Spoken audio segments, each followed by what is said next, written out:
México vive uno de los episodios más violentos de su historia. La muerte de Nemesio Ceguera, alias El Mencho, puso en llamas a la mitad del país. Enfrentamientos, bloqueos carreteros y cientos de incendios dejaron a toda una nación sumida en el miedo.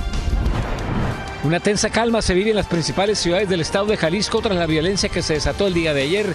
Tenemos el reporte de la situación actual desde Guadalajara. Tras la caída del Mencho, el cártel Jalisco Nueva Generación enfrenta su mayor prueba de poder, una disputa interna por el liderazgo del grupo criminal más poderoso y expansivo de la República Mexicana. A horas del Estado de la Unión, el presidente Donald Trump arremete de nuevo contra la Corte Suprema por la ciudadanía por nacimiento en un choque que podría detonar una crisis constitucional sin precedentes. Así iniciamos su noticiero nacional cierre de edición. ¿Qué tal? Muy buenas noches. Bienvenidos a su noticiero nacional cierre de edición. Gracias por acompañarnos. Les informa José Armando Ronstadt.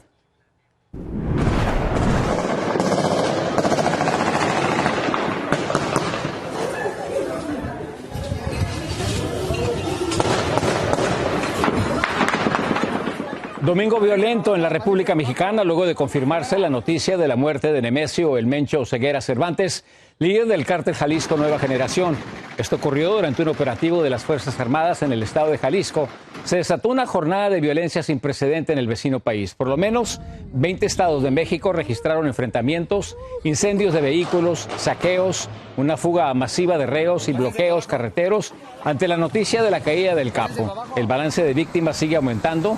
Las autoridades federales indican que más de 70 personas murieron entre fuerzas de seguridad y presuntos criminales, al igual que civiles, durante el operativo y la violencia posterior. Entre estas víctimas figuran 25 miembros de la Guardia Nacional que perdieron la vida en emboscadas y ataques coordinados. La violencia llegó a cancelaciones de decenas de vuelos, suspensión de clases y a que habitantes se refugiasen en sus hogares mientras columnas de humo y bloqueos transformaban carreteras en trincheras. El estado de Jalisco, cuartel general del cártel, comandado por Nemesio Ceguera El Mencho, fue uno de los más golpeados por la violencia del día de ayer. Y para ampliar más cómo se encuentra la situación, nos vamos a enlazar directo hasta Guadalajara, Jalisco, con nuestra corresponsal Elsa Marta Gutiérrez, que ya se encuentra con nosotros. Elsa, muy buenas noches, adelante. Gracias, José Armando. Buenas noches. Comentarte que Jalisco todavía continúa en código rojo, que es la máxima alerta debido a los riesgos que representan algunas regiones de la entidad. De hecho, quiero comentarte que en estos momentos se están realizando bloqueos en los municipios de Villa Purificación, Autlán de Navarro y Tala, Jalisco. Ya las autoridades se dirigen hacia esos puntos. Dos de ellos pertenecen al área de la costa sur del estado de Jalisco y Tala sí se encuentra un poquito más cerca de lo que es el área metropolitana. Desde la mañana el Consejo Estatal de Seguridad Pública se encuentra en sesión permanente precisamente para ir vigilando cada uno de los municipios del estado de Jalisco para poder cuidar, digamos, lo que está sucediendo en cada una de las regiones. Por lo pronto, hoy el gobernador Pablo Lemos Navarro anunció que será hasta el día miércoles cuando los estudiantes de todos los niveles educativos regresen a clases. También mañana ya se reanuda todo lo que son las actividades económicas y productivas de la entidad con previa vigilancia por parte de las corporaciones en cada una de las empresas, industrias y por supuesto con patrullajes en toda el área metropolitana de Guadalajara. Hoy tuvimos la oportunidad de platicar con algunos trabajadores quienes comparten pues qué es lo que están viviendo tan solo para poder llegar a sus centros de trabajo. Si te parece, los escuchamos. Sí, claro, que refuercen la seguridad, que piensen en la ciudadanía y que no nos dejen pues, desamparados, ¿no? De hecho, desde ayer nos fuimos en RAI, y así los vecinos nos ayudan y luego ya pues los dejan en una estación o nos dejan cerquitas de una avenida donde haya gente, pues mucha gente pues, y ya de ahí pues pedimos RAI. Así es como... José Armando, así es como se están trasladando muchos de los trabajadores aquí en Jalisco, debido a que todavía no se ha logrado reanudar el 100% el servicio del transporte colectivo. El más operativo está un poquito más activo, sin embargo, los trabajadores todavía se enfrentan a estas circunstancias debido a lo que se ocurrió, a todos estos bloqueos que ocurrieron luego del abatimiento del líder del cártel Jalisco Nueva Generación, Nemesio Oseguera Cervantes. Hasta el momento, los cuerpos de los 25 elementos de la Guardia Nacional que murieron durante estos enfrentamientos y bloqueos aún no llegan al servicio médico forense, debido a que todavía los peritos se están trasladando a los puntos donde se registraron estos ataques para poder trasladarlos y practicarles la autopsia de ley. Es el reporte que te tengo hasta el momento. Buenas noches. Gracias, Elsa. Muy buenas noches. Esperamos que la tranquilidad regrese a la Perla Tapatía, un lugar tan hermoso. Gracias. Muy buenas noches. Buenas noches. Y este lunes el secretario de la Defensa de México, Ricardo Trevilla, reveló más detalles del operativo en donde fue abatido Nemesio Oseguera El Mencho, luego de confirmar que El Mencho permanecía en Tapalpa, la presunta pareja sentimental. Fuerzas especiales rodearon el lugar para detenerlo, estallando en un violento enfrentamiento. 8 presuntos criminales perdieron la vida en el sitio. Jalisco. Mediante trabajos de inteligencia militar central, se ubicó un hombre de confianza de una de las parejas sentimentales del Mencho, que la trasladó a una instalación en el poblado de Tapalpa, Jalisco. En ese lugar se reunió con el Mencho, esta pareja sentimental. El Mencho huyó hacia el bosque con su círculo cercano, donde volvió a abrir fuego y resultó herido. El Mencho fue evacuado en helicóptero, pero perdió la vida en el traslado junto a otros 2 delincuentes también heridos en ese intercambio. El secretario de Defensa también confirmó la muerte de Hugo H., alias El Tuli, considerado uno de los hombres más cercanos a El Mencho. Desde el Grullo, Jalisco, coordinaba los bloqueos carreteros, incendios de vehículos y ataques contra bases militares. Tras la caída del líder criminal, e incluso ofrecía hasta 20,000 pesos por cada militar asesinado. Al ser ubicado por fuerzas especiales, intentó escapar y abrió fuego contra los soldados. La agresión fue repelida y murió en el lugar. En el operativo se le aseguraron armas, municiones y millones de pesos y dólares en efectivo. Y para ampliar más sobre la importancia y las reacciones del operativo que terminó con la muerte de Nemesio Oseguera, alias El Mencho, se encuentra con nosotros el reconocido periodista de investigación Jesús Lemos. Jesús, muy buenas noches, gracias por acompañarnos. He estado escuchando muchas de tus observaciones, pero quiero que me repitas qué ha sido lo más importante para ti de lo ocurrido. José Armando, buenas noches, gracias por la invitación. Creo que este golpe que se le ha dado al narcotráfico, lo más destacado es que es parte de las acciones del presidente Donald Trump haciendo trabajo transfronterizo para erradicar el narcotráfico en México. Esta es parte de la estrategia del presidente Donald Trump, de la que en México se había dicho que iba a ser una invasión. No, Armando, no es una invasión, es una estrategia con inteligencia la que está aplicando el presidente Donald Trump y que vemos que el gobierno mexicano la ha asumido como tal esa tarea. ¿No le quitas crédito a la presidenta de la República Mexicana con estas observaciones tuyas, Jesús? Por supuesto que no, Armando, porque realmente en México tenemos un narcoestado. El gobierno de México lleva décadas trabajando con los grupos criminales. Nunca habían querido ir contra Nemesio Oseguera y es hasta ahora que el gobierno norteamericano aplica un poco de presión, se lleva a cabo la captura. Y tan no es así, mi querido Armando, que prueba de ello es que la operación de captura de Nemesio Oseguera, que terminó abatido, pues en realidad se hizo al margen del conocimiento de la presidenta y del propio secretario de Seguridad Pública. Fue una acción coordinada solamente entre el ejército mexicano y el sistema de inteligencia de Estados Unidos. ¿En qué basas eso, Jesús, para decir eso tan contundente? Bueno, se basa prácticamente en las declaraciones de elementos del ejército mexicano que participaron en estas acciones, que indicaron que no habían informado a la Secretaría de Seguridad Pública ni a la presidenta de esta acción. Y por supuesto, esto se ve también en la reacción del propio secretario Omar García Harfuch, que se evidenciaba que no tenía conocimiento de los hechos. Tan no tuvo conocimiento de esta acción que no participó la única policía de la Secretaría de Seguridad Pública, que es la Unidad Nacional de Operaciones. No participó, quedó al margen, solamente trabajaron en la captura de Nemesio elementos del ejército, un grupo de élite. ¿Por qué llevar a cabo esta captura meses antes del Mundial, Jesús, y no después? Bueno, porque la presión de Estados Unidos está justamente sobre el gobierno mexicano. Yo creo que eso es independiente. Lo que sucede con el próximo evento deportivo del Mundial, eso es alternativo. Aquí lo que se estaba buscando es justamente la intención del gobierno norteamericano de lograr ya un objetivo de captura, como era Nemesio Oseguera, porque el gobierno mexicano estaba dando largas a la captura de este elemento. ¿Le das crédito a la actuación por parte de las fuerzas militares? Sin duda alguna. Sin duda alguna, este es un logro del ejército mexicano, de la Secretaría de la Defensa Nacional, que se llevó a cabo con el apoyo de la inteligencia del gobierno norteamericano. Ellos dos fueron los que coordinaron los trabajos y fueron justamente por Nemesio Oseguera, sin darle más información a ninguna otra parte del gobierno federal mexicano que pudiera filtrar información. Recordemos que el gobierno mexicano en por lo menos 4 ocasiones en el último año ya había estado cerca de la captura de Nemesio Oseguera y siempre terminaba yéndose, fugándose, porque había justamente una fuga de información desde el equipo de persecución de Nemesio. La captura de Nemesio del Mencho es sin duda alguna la captura más importante de la historia del narcotráfico en la República Mexicana.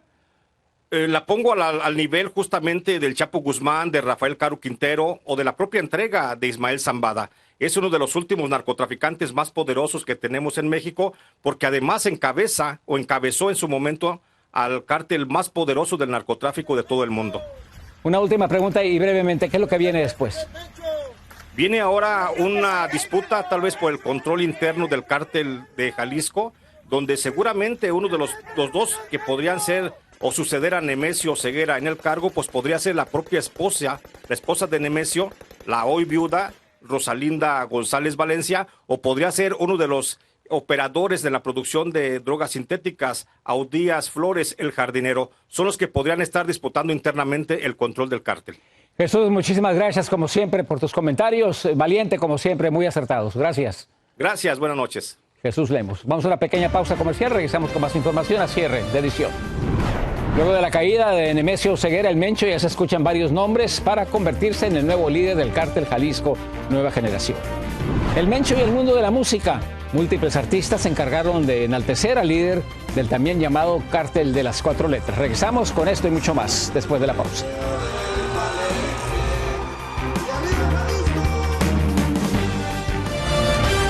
El cártel Jalisco Nueva Generación mantiene presencia en la mayoría de los estados de la República Mexicana. Según la DEA, su núcleo histórico está en el estado de Jalisco, desde donde coordina rutas terrestres, puertos y zonas de producción clandestina.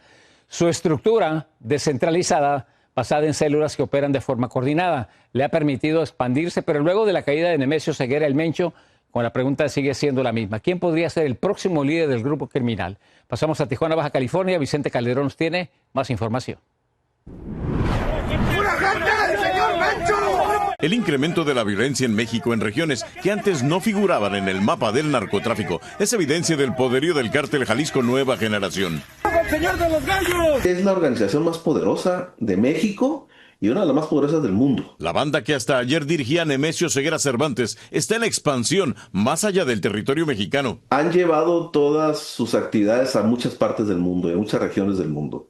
Se habla de que en Europa ellos tienen mucha presencia. Tal y como acostumbraban sus otrora aliados los Zetas, empezaron a aparecer células criminales en diversos estados que les pagaban por usar las 4 letras de CJNG. Pronto diversificaron sus actividades delictivas. Todo lo que se sabe de Michoacán, del tema del aguacate, del limón, de otras zonas del país, de minas en otros estados del país, que estuvieron teniendo que pagar una especie de derecho de piso. El más reciente informe de la DEA sobre la amenaza de las drogas lo ubica a la par que sus rivales de Sinaloa. A pesar de que el de Jalisco era un cártel mucho más joven, el gobierno de Trump lo designó como organización terrorista. Entre los posibles sucesores de El Mencho ya se habla de su hijastro, Juan Carlos Valencia González. Actualmente opera en Michoacán y estados vecinos. Le apodan el 03 y Estados Unidos ya le puso precio a su cabeza. Otro que podría sucederlo es alias el jardinero o Audías Sandoval Flores, muy cercano a quien apodaban el Señor de los Gallos. Tiene una orden de captura por narcotráfico en el Distrito de Columbia. Hugo González Mendoza Gaitán, alias El Sapo, es también un fuerte candidato. Autoridades norteamericanas lo vinculan con el Rancho Izaguirre, un campo de reclutamiento forzado en Jalisco. Es otro de los sancionados por el Departamento del Tesoro. Por último, Ricardo Ruiz Velasco, el R, a quien autoridades norteamericanas ubican como cabecilla del cártel al frente de una célula especial y hombre de confianza del Mencho. En Tijuana, Vicente Calderón, Noticias Estrella TV. Nemesio Ceguera no solo fue uno de los capos más buscados, también es protagonista de múltiples canciones que lo pintan como héroe y glorifican al grupo criminal que encabezaba. Ahora, a su caída, vuelve el debate sobre los famosos narcocorridos y su influencia desde la Ciudad de México. Arturo Vega nos dice qué se trata en el siguiente reportaje. Yo soy el dueño del palenque. Soy el dueño del palenque. ¡Y arriba Jalisco! El Mencho, líder del cártel Jalisco Nueva Generación, no solo era uno de los criminales más buscados en México y Estados Unidos. Su nombre y acciones ilícitas llegan a los oídos de cientos de personas a través de la música.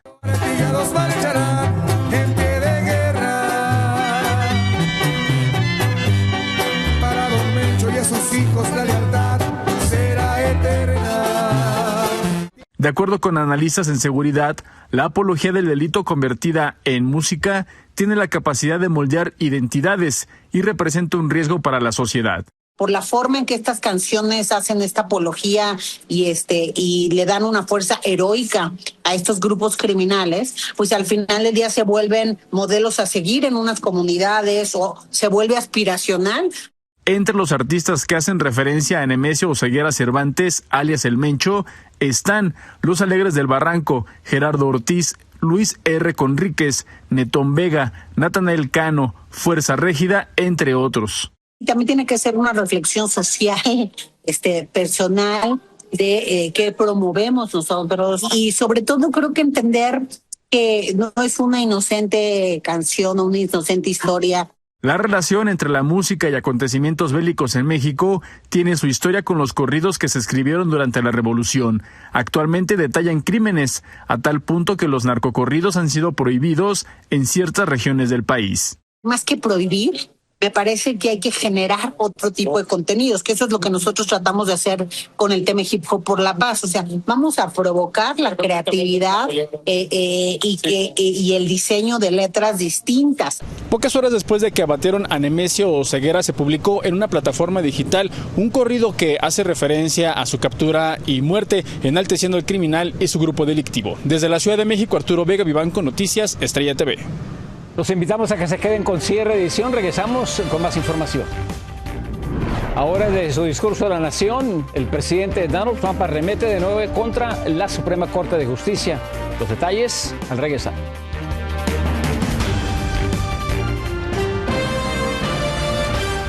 A tan solo horas del discurso del Estado de la Unión, el presidente Donald Trump, hay una nueva encuesta que muestra un panorama un poco complicado. 55% de los encuestados creen que está cambiando el país para lo peor. La cifra aumenta frente a un 51% durante el mes de abril y un 48% de marzo pasado. Incluso supera el 46% que opinaba lo mismo, pero al final de su primer mandato en enero del año 2021. Y en la víspera de su discurso ante el país, el presidente Trump confronta nuevamente a la Corte Suprema de Justicia por su próxima decisión sobre la ciudadanía por nacimiento, abriendo un debate que podría redefinir derechos constitucionales históricos en este país. Anthony Belchi nos tiene más información. A menos de 24 horas para que pronuncie el discurso sobre el Estado de la Unión, el presidente Donald Trump ha vuelto a confrontar públicamente a la Corte Suprema, esta vez por el tema de la ciudadanía por nacimiento. A través de Truth Social, el mandatario calificó a los jueces de incompetentes y aseguró que han hecho un gran trabajo para la gente equivocada, en referencia al reciente fallo que limitó sus poderes arancelarios. Cada vez que ya sea un juez de una corte inferior o ahora en este caso los jueces de la Corte Suprema que dicten en contra de él, es motivo para que él los insulte, los calumnie y hasta lo lleve al plano de insultos y amenazas. La Corte Suprema se prepara ahora para escuchar argumentos sobre la orden ejecutiva firmada por Trump en enero de 2025, que busca restringir la ciudadanía por nacimiento. El decreto exige que al menos uno de los padres sea ciudadano estadounidense o residente permanente para que el hijo obtenga la ciudadanía automática, aunque cortes federales de menor rango ya han bloqueado la medida al considerarla abiertamente inconstitucional. La Constitución en la 14ª enmienda tiene una frase que es debatible cuando dice que toda persona nacida en el país bajo la jurisdicción del país. Pero la Corte Suprema ya tuvo un caso parecido a finales del siglo antepasado y decidió que era universal. El presidente argumenta que la enmienda 14 fue creada tras la guerra civil para garantizar derechos a los antiguos esclavos y no, según él, para beneficiar a hijos de inmigrantes sin estatus. Pero expertos recuerdan que desde hace más de un siglo la interpretación de la justicia ha sido que la ciudadanía por nacimiento aplica a prácticamente todos aquellos que han nacido en territorio estadounidense. La Constitución es clara, todas las personas que han nacido aquí son ciudadanas de Estados Unidos y quitar la ciudadanía a esas personas es un ataque directo a la Constitución y a la enmienda 14. Si la Corte fallara a favor de Trump, se rompería un consenso legal de un siglo y muchos expertos consideran que generaría una crisis constitucional y humanitaria sin precedentes. Desde Miami, Florida, Antonio Belchi, Noticias Estrella TV.